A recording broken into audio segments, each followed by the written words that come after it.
In this video, we'll take a look at chemical equivalence. So chemical equivalence is defined as indistinguishable atoms that are identified and related through symmetry operations. So essentially what this means is that you can rotate two groups such that you cannot distinguish those atoms from each other, or you can have a mirror plane in the molecule in the same effect occurs in which you cannot distinguish those atoms from each other because of the presence of the symmetry element, whatever that may be.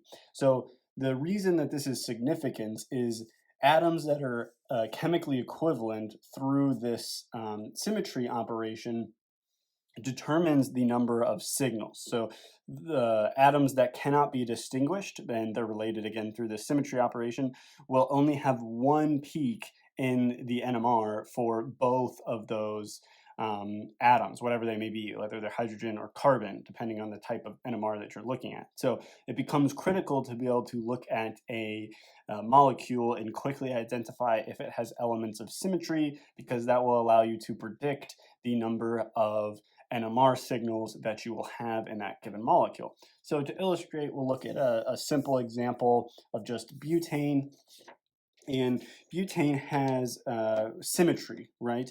The most obvious symmetry, at least to me, is across this bond here, the carbon-carbon bond between the carbon 2 and 3, let's say. Let's number this 1, 2, 3, 4. So the symmetry, the plane of symmetry is along the bond between carbon number 2 and carbon number 3. So what this does is it means that carbon 2 and 3 cannot be distinguished from each other, because if you rotate the molecule, or if you look at that plane of symmetry, you can have two representations in which carbon 2 and 3 appear to have interconverted, which essentially means they're identical. And if this phenomenon is called chemical equivalence.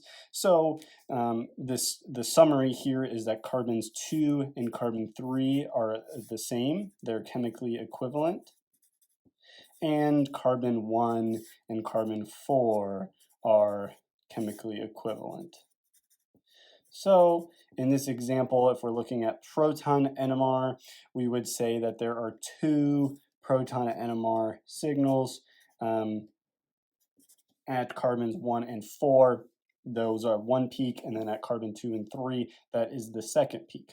If we were looking at C13 NMR, that would be the same number of signals in this case because of the symmetry that we see here.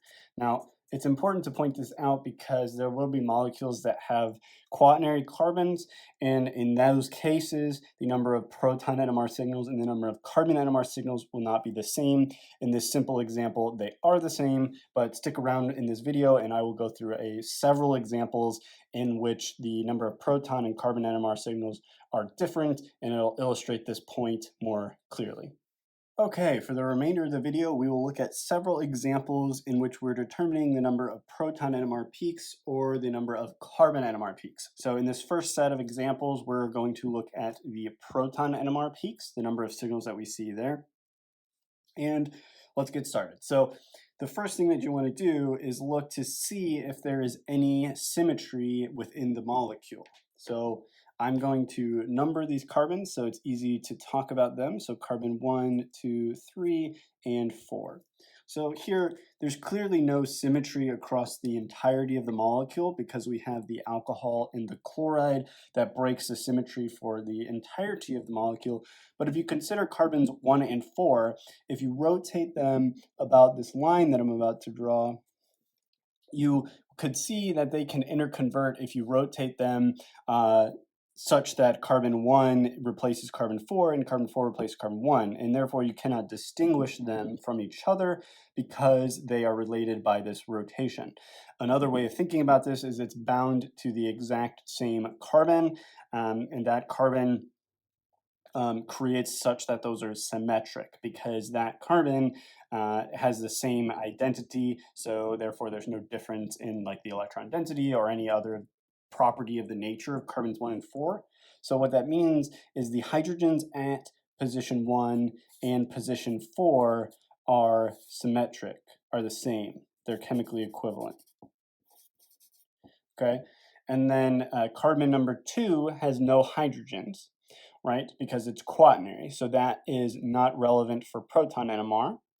And carbon number 3 has 2 hydrogens, that is distinct from 1 and 2. So carbon number 3 has those 2 hydrogens. And then you cannot forget the alcohol proton, which is going to show up in your NMR as an exchangeable proton. I'll have another video about what exchangeable protons are, but the point is you're still going to see carbon number 5. So there is a total then of 3 different proton NMR peaks, where you see 1 and 4 with double intensity because it's going to be responsible for 6 hydrogens, and carbon number 3 with only 2 hydrogens, and carbon number or position number 5 with 1 hydrogen. Okay, so if you were going to think about this with carbon NMR, though, you would have to consider position number 2 because it's quaternary, and that will show up in the carbon NMR, just not in the proton NMR because there are no protons. Okay, let's look at the next example. So this is our cyclic heteroatom, and again, there is symmetry in this molecule, but now there's symmetry across the entirety of the molecule. So let's look at our carbon positions here. We have carbon number 1, 2, 3, and 4. And the symmetry occurs across the carbon number 1 and 3 part of the ring. If you go across the ring from connecting carbon 1 to carbon 3. So if you think about that plane of symmetry relates the oxygens together. Those are the same, those are equivalent, and the hydrogens on carbon number 4 and carbon number 2 are the same. So again, 2 and 4 now are chemically equivalent, and then carbon 1 and carbon 3 are unique. So here we see 3 proton NMR signals. Okay. Again, the oxygen doesn't appear in proton NMR because it's not a proton. We're only looking at protons specifically. Okay, moving on to the next example. Here we have a benzene ketone. And again, there is symmetry now in this molecule, but the symmetry is across the benzene ring, similar to what we just saw in the heterocycle. Let's call this 6 or 7 and 8. Don't forget about those. So only carbons 2 through 6 and 8 have hydrogens. 1 and 7 are both quaternary with no hydrogens. So they won't show in the proton NMR, but we do see a plane of symmetry across carbon 4 to carbon 1. My plane of symmetry isn't the best there. It's a little bit crooked, but you get the idea. Across carbon 1 and 4, there is symmetry, which relates the hydrogens on carbon 2 to carbon 6, and the hydrogen on carbon 3 to carbon 5. So what that means is the hydrogens on 2 and 6 are chemically equivalent, and 3 and 5 are chemically equivalent. Okay. And that's it for chemical equivalence. So then we have proton at position 4 and the proton at position 8. So that's a total of 4 proton NMR signals. Okay. So again, positions 1 and 7 are quaternary, so they will not appear in the proton NMR, but they will appear in the carbon NMR, and it's good to recognize that they will.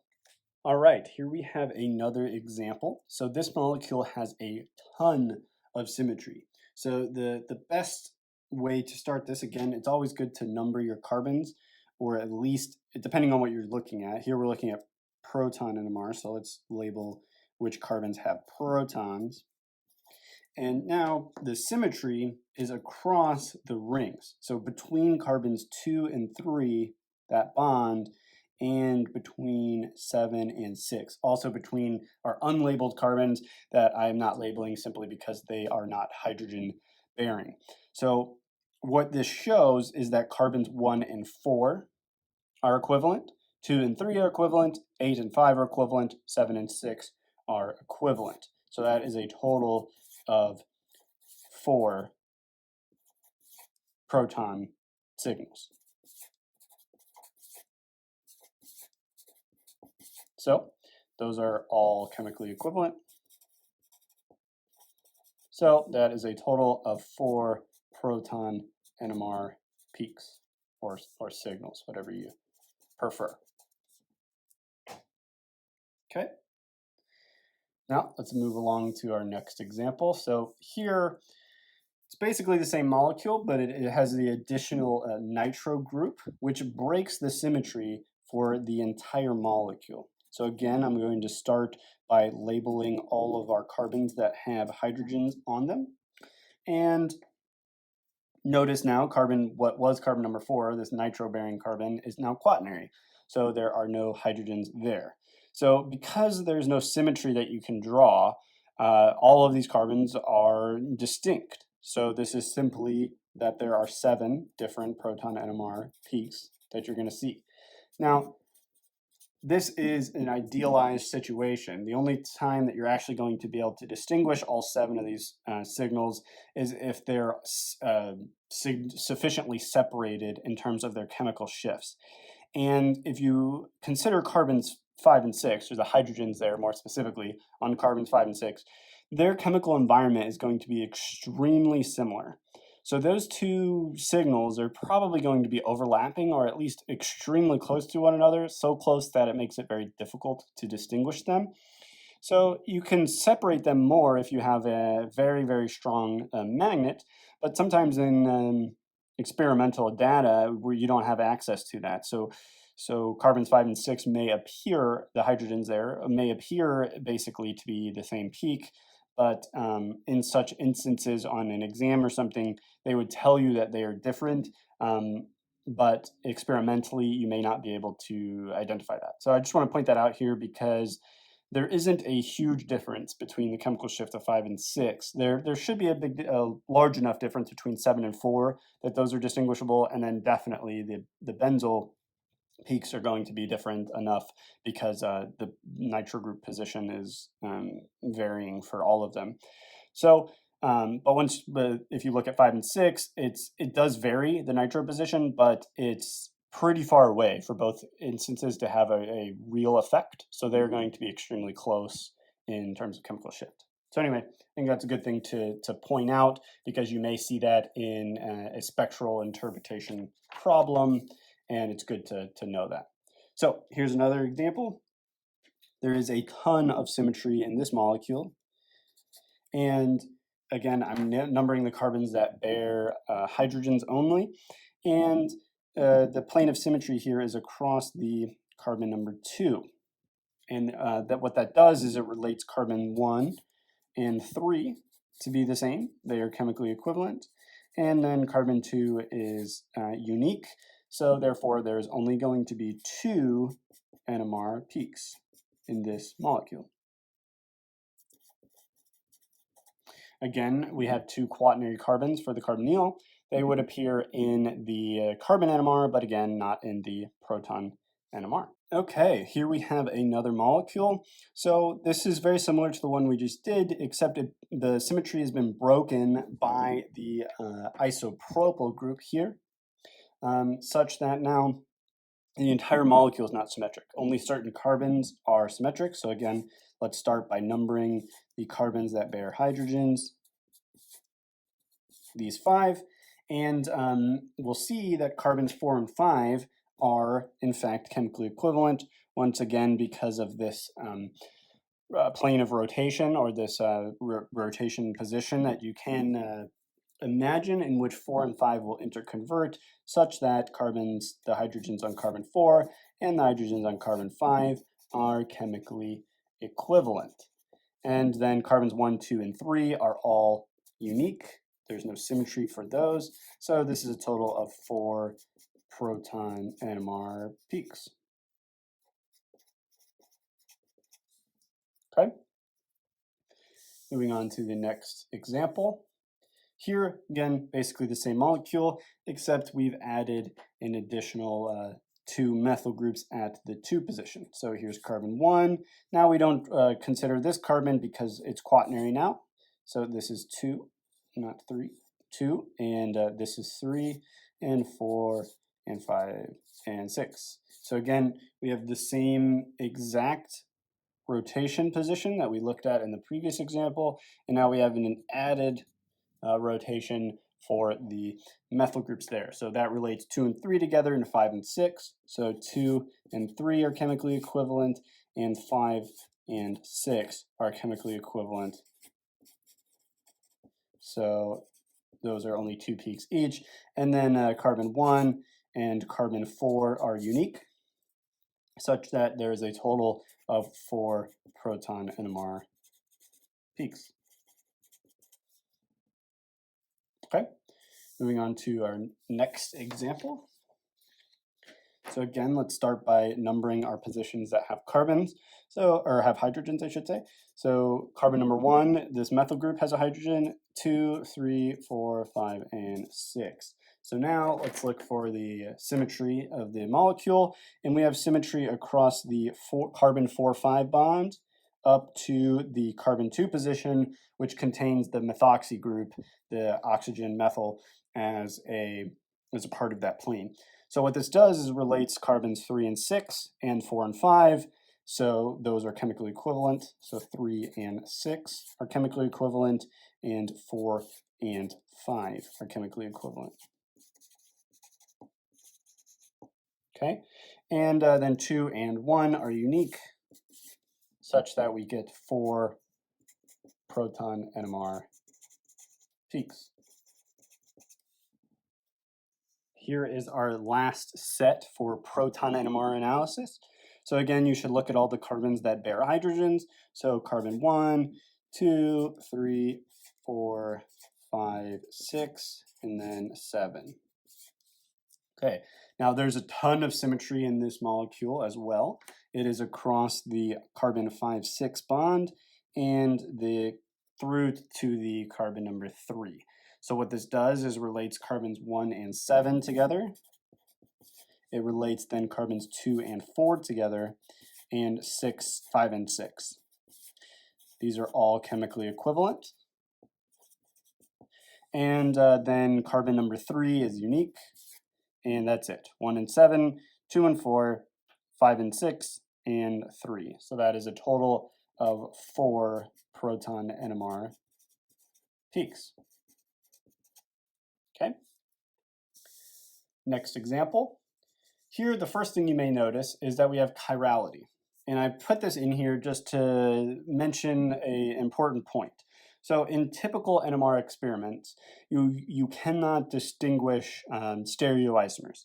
The only way you can, it's possible, but in typical experiments you don't, because you need your standard to be chiral itself.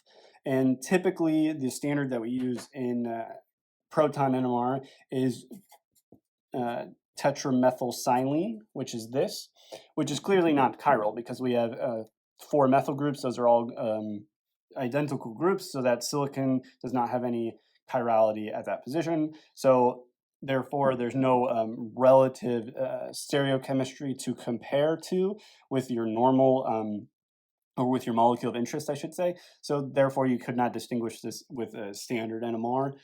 So basically, just treat these such that they're not chiral for an example like this. But your professor may throw one on here just to, on an exam or something, just to make sure that you understand that point, that in typical NMR, you wouldn't be able to distinguish stereoisomers unless there's something special going on, which would be mentioned in the particular question. So with that, then let's just treat this exactly the same way. Let's count our carbons that bear hydrogens, I should say, which is all of them in this case. And there's no symmetry because you could imagine some pseudo-symmetry across the carbon 2 and 3 bond, but carbon number 5 breaks the symmetry because you effectively have an ethyl group consisting of carbons 4 and 5 and a methyl group, which is just that one carbon at carbon number 1. So that breaks the symmetry. So these are all structurally unique, distinguishable. Therefore, there's 5 proton NMR peaks. Okay. And our last example for proton NMR, again, I'm showing chirality just for the same reason that I mentioned it in the previous example. But again, now there's no symmetry once again because of the bromine. Now imagine if that bromine was a chlorine, now you would have symmetry, even though you have the wedge. You would have symmetry in the sense of NMR that is not looking at stereoisomerism, which is most NMR techniques. So you would consider some symmetry there. But here there's just 4 proton NMR signals, and that's it, because they're all distinct. But let's look at my example that I was mentioning. So what I'm saying is if it were this, again, in a normal NMR experiment, you would say that this is symmetric across this bond, even though one chlorine is up and one is down, or out of the plane and in the plane, to be more specific. You still have this symmetry if you're not looking at the NMR with a chiral standard. So what that means then is carbon 1, you have this kind of assignment where carbon 2 is equivalent to, and 1 is equivalent, so you would only see 2 proton NMR signals in this molecule. Again, if it was under standard conditions in which you didn't have a chiral standard. All right, here we're going to shift gears a little bit, and we're going to look at carbon 13 NMR. We're going to look at the exact same 12 molecules, but instead of looking for proton NMR signals, we're looking for the number of carbon NMR signals. So here the best way to start is just label all of your carbons. So here's carbon 1, 2, 3, and 4. And again, we have the same kind of symmetry that we talked about for the proton signal in this molecule. So this relates carbons number 1 and 4 are the same. And carbon 2 and 3 are structurally unique. So you would see 3 C13 NMR peaks. Okay. So just to point out, we don't need to consider the alcohol hydrogen here because, again, we're looking at carbon NMR. So there's not going to be a signal in carbon NMR for a hydrogen. Okay. So moving along, here we have our heterocycle. Again, start by numbering your carbons. So carbon 1, 2, 3, and 4. And we have that symmetry like we mentioned in the proton NMR across the carbon number 1 and 3 in the ring. So this relates carbon 2 and 4 together. They are chemically equivalent. And then carbon 1 and 3 are both unique. So we'd see 3 C13 NMR peaks. Okay. Moving along, let's look at our phenylketone. So here, again, start by numbering your carbons. So I'll number the benzene first, and then the ketone, and then the methyl group.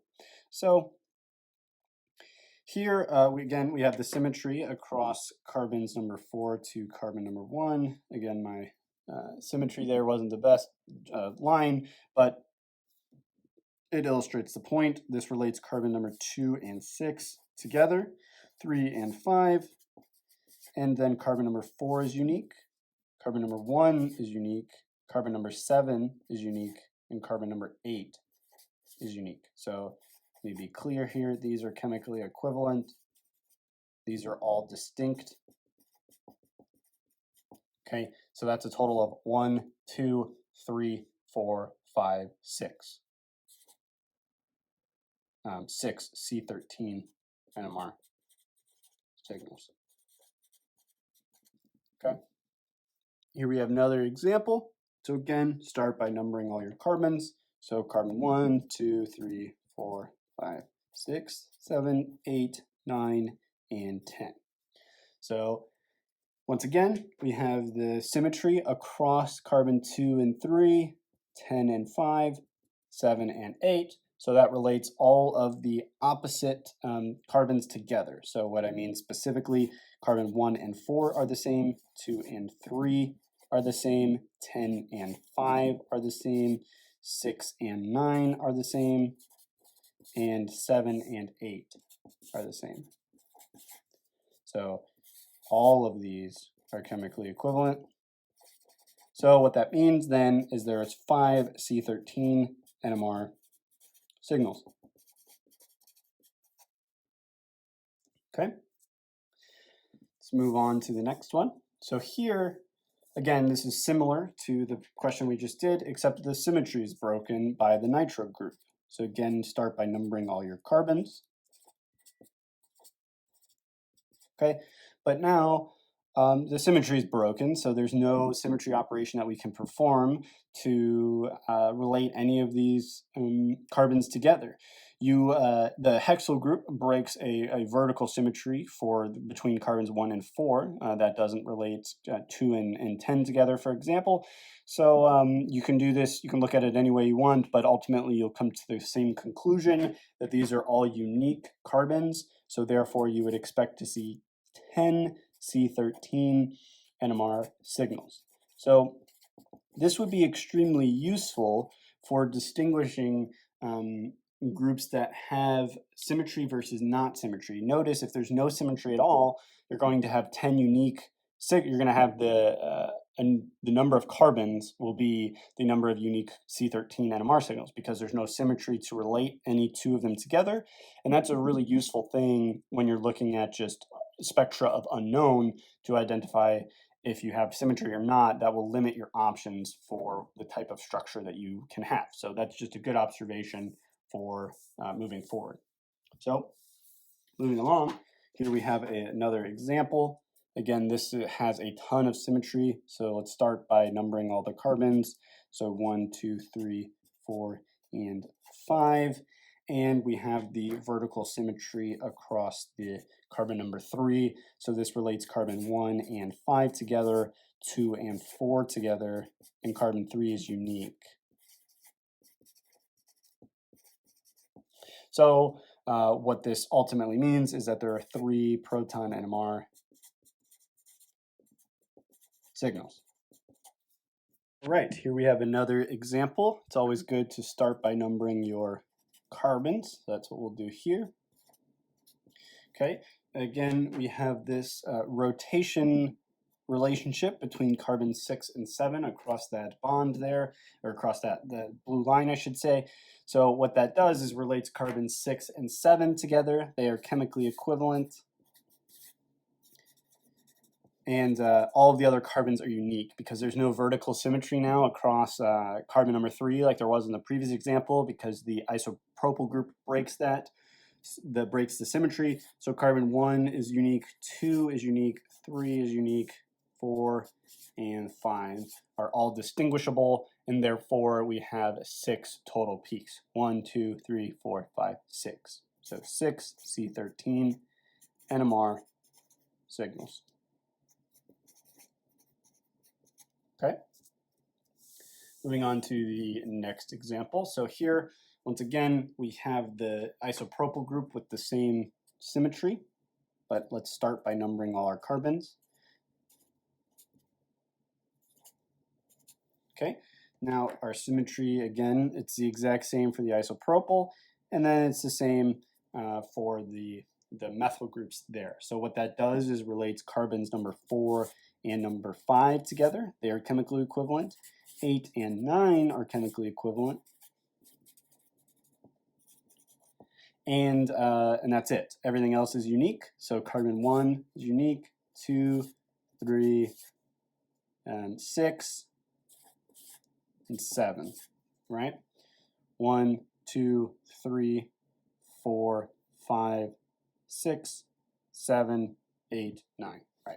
It's always good to double check and make sure that you have indeed identified all of your carbons. So here, this is a total then of 7 C13 NMR signals. Okay, moving on to our next example. So here, again, heavy symmetry. Start by numbering all the carbons. 1, 2, 3, 4, 5, and 6. So our symmetry is across the carbons number 4, 5 bond and through to carbon number 2. So what that does is it relates carbons 3 and 6, 4 and 5, Those are chemically equivalent. And everything else is distinguishable. So carbon number 2 and carbon number 1 are different. So that's a total of 4 C13 NMR signals. Okay. Again, double check that you have accurately identified all signals. So carbon 1, 2, 3, 6, 4, 5. That is all of our carbons. All right, this is the last set of questions that we have here. So let's start by numbering all our carbons. So 1, 2, 3, 4, 5 in the ring, and then 6 and 7. Now again, we have this symmetry across the carbon number 4 and 3 bond to carbon number 1. So what that does is relates carbon 6 and 7 together, 5 and 2 together, 4 and 3 together, and then 1 is distinguishable. So this is a total then of 4 C13 NMR signals.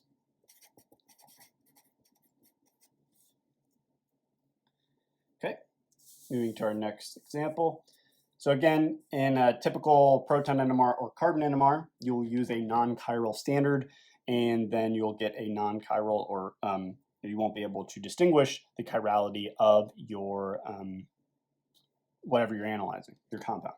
So with that, you just treat this as if it weren't chiral and number all your carbons. So 1, 2, 3, 4, 5. No symmetry due to the ethyl groups. So therefore, the ethyl versus methyl group, I should say. So therefore, 5 C13 NMR signals. All right. And then if we move to our last question here, we have the bromine and chlorine, which breaks the symmetry, and therefore there is all unique carbons. So 1, 2, 3, 4, total of 4 C13 NMR signals. And just to be consistent with the proton NMR that we did, this example here,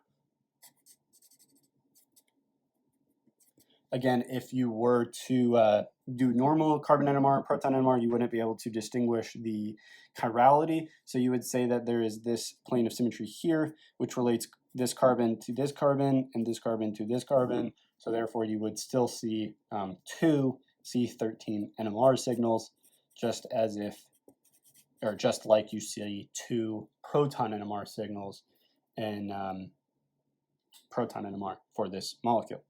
So that is all I have for this video. I hope you found this helpful. If you did, please leave a like and subscribe to the channel for more content like this. If you have any questions, feel free to leave them in the comment section below, and I'll answer them as soon as I can. And if you have any topic suggestions, I would love to hear them, and I'll make a video on it as soon as I can. So with that, I hope you all have a great day, and I'll see you in the next video.